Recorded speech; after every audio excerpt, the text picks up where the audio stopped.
বেকার যুবকদের 5 লাখ স্বল্প সুদে সহজ শর্তে ঋণ দিতে হবে। আমরা সেই দাবি করছি। আমরা দাবি করছি ভূমি সংস্কার করতে হবে। ভূমি সংস্কারের মাধ্যমে এই ভূমির ব্যবহার নিশ্চিত হবে, ভূমির আধুনিক ব্যবস্থাপনায় আসবে। সেই ভূমির মাধ্যমে আমরা খাদ্য উৎপাদন দ্বিগুণ করতে পারবো।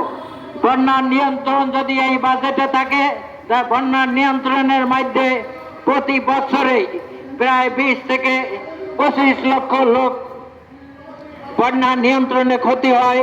এই ক্ষতি হবে না এবং তাদের শস্য বেঁচে যাবে এবং এই দেশটা হবে আধুনিক।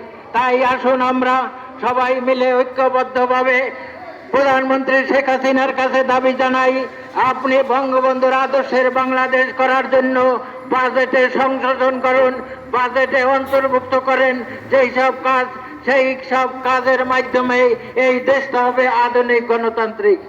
এই মানববন্ধনে প্রধান অতিথি হিসাবে সংস্কার, বেকারদের কর্মসংস্থান, নদী ভাঙ্গন রোধ, বন্যা নিয়ন্ত্রণ এবং শিক্ষা নীতির নূতনত্ব করতে হবে, এই আশাবাদ ব্যক্ত করে